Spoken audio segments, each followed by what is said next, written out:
BRS కార్యనిర్వాహక అధ్యక్షుడు కేటీఆర్ కు ఏసీబీ అధికారులు మరోసారి నోటీసులు ఇవ్వనున్నట్లు సమాచారం. మరిన్ని వివరాలు మా ప్రతినిధి రమేష్ అడిగి తెలుసుకుందాం. రమేష్, చెప్పండి, కేటీఆర్ కు మరోసారి ఏసీబీ నోటీసులు ఇచ్చే అవకాశం ఉందా?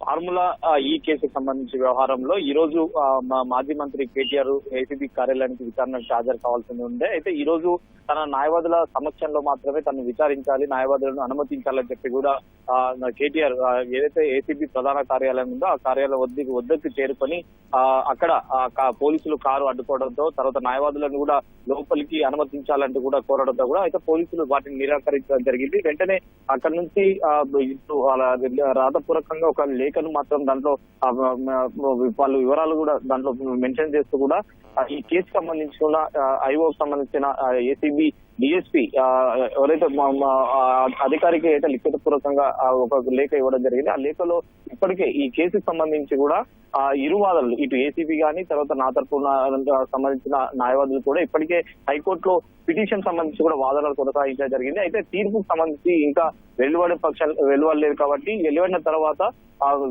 విచారణకు సహకరిస్తానని చెప్పి కూడా ప్రస్తుతం అయితే కేటీఆర్ ఆ నోటీస్ లో పేర్కొనడం జరిగింది. ఎందుకంటే వాదనలకు సంబంధించి కానీ ఎప్పుడైతే కేసు ఎఫ్ఐఆర్ బుక్ కావడం జరిగిందో ఎఫ్ఐఆర్ బుక్ అయిన నుంచి ఇరు వాదనలు ఏ విధంగా డిసెంబర్ 31 తారీఖు వరకు కూడా ఈ వాదనలు కొనసాగించిన తర్వాత తీర్పు ప్రస్తుతం అంటే హైకోర్టు రిజర్వ్ చేసింది కాబట్టి దాని అనుగుణంగా తర్వాత రాజ్యాంగానికి అని ఇటు న్యాయ వ్యవస్థ కూడా న్యాయ వ్యవస్థ మీద గౌరవం ఉంది కాబట్టి ఈ రోజు నేను ఇటు ఏసీబీ కార్యాలయానికి వచ్చానంటూ కూడా తను మీడియాతో మాట్లాడడం కూడా జరిగింది. అయితే ఈ వ్యవహారంతో సంబంధించి కూడా అంటే ఇప్పటికే నోటీసుల వ్యవహారం కానీ ఈ కేసుల వ్యవహారంలో పూర్తి స్థాయిలో కొంతవరకు ఏసీబీ అధికారులు ఆధారాలు సేకరించిన అయితే ఈ కేసులో A1 గా ఉన్న కేటీఆర్ అయితే ఈ రోజు ఉదయం 10 గంటలకు విచారణకు హాజరు కావాలని చెప్పి కూడా దాంట్లో పేర్కొనడం జరిగింది. అయినప్పటికీ తను కేవలం అంటే న్యాయవాదులు సంబంధించి సమక్షంలో తను విచారించాలని చెప్పి కూడా అతను కోరడంతో కూడా అయితే ఇటు పోలీసులు అతన్ని లోపలికి పంపించకుండా తర్వాత ఇటు నుంచి ప్రధాన కార్యాలయం రహదారి వద్దనే అతన్ని అడ్డుకోవడంతో కూడా అక్కడి నుంచి అయితే అతను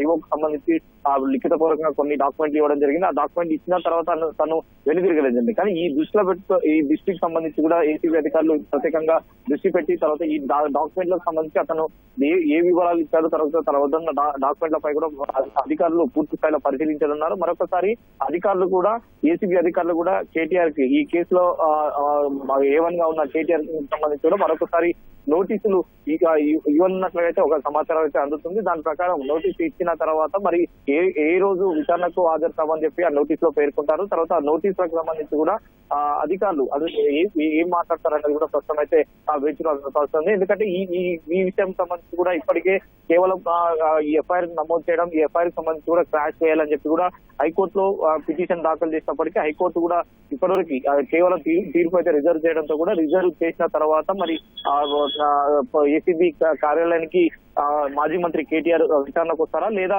అదే విధంగా సంబంధించి కూడా అంటే నోటీసులకు సంబంధించి రెస్పాండ్ అవుతారా లేదా అనేది కూడా ప్రస్తుతం అయితే సందిగ్ధంగా ఉంది. ఇదే కేసుకు సంబంధించి మరొక పక్క ఈడీ అధికారులు కేసు నమోదు చేసి దర్యాప్తు అయితే ప్రస్తుతం అయితే చేస్తున్న పరిస్థితి. ఎందుకంటే ఇక్కడ 45 కోట్లకు సంబంధించిన నిధులు ఎక్కడైతే ఉన్నాయో ఆ నిధులు విదేశీ కంపెనీలకు మళ్లించడంతో కూడా ఇది మనీ లాండరింగ్ పాల్పడాలని చెప్పి కూడా ఈడీ అధికారులు కేసు నమోదు చేసి ప్రస్తుతం అయితే దర్యాప్తు చేస్తున్నారు. దాంట్లో A1 గా కేటీఆర్ ను, A2 గా అరవింద్ ను, A3 గా బిఎన్ఎల్ రెడ్డికి సంబంధించి కూడా ఇప్పటికే వీళ్ళు ముగ్గురికి ఈడీ అధికారులు నోటీసులు ఇవ్వడం జరిగింది. వరుసగా రేపు ఎల్లుండి 3 రోజులకు సంబంధించి కూడా నోటీసుల్లో ఒక్కొక్కరికి ఒక రోజు డేట్ ఇవ్వడం, ఆ డేట్ లో భాగంగా కొన్ని వివరాలు కూడా ఈడీ అధికారులు వివరాలు తీసుకొని ఆధారాలు తీసుకొని ఇప్పటివరకు అయితే సిద్ధంగా ఉన్న పరిస్థితి అయితే ఉంది. వీళ్ళని సుదీర్ఘంగా విచారించిన తర్వాత అసలు ఈ డబ్బులు ఎందుకు విదేశీ కంపెనీలకు వీళ్ళకు బదిలీ చేయాల్సిన అవసరం వచ్చింది, దాంట్లో ఇటు రాష్ట్ర క్యాబినెట్ కానీ తర్వాత ఆర్బీఐకి సంబంధించి కూడా అనుమతి తీసుకోకుండా ఏ విధంగా బదిలీ చేశారని దాని మీద ప్రత్యేకంగా దృష్టి అయితే పెట్టే అవకాశం ఉంది. పిఎంఎల్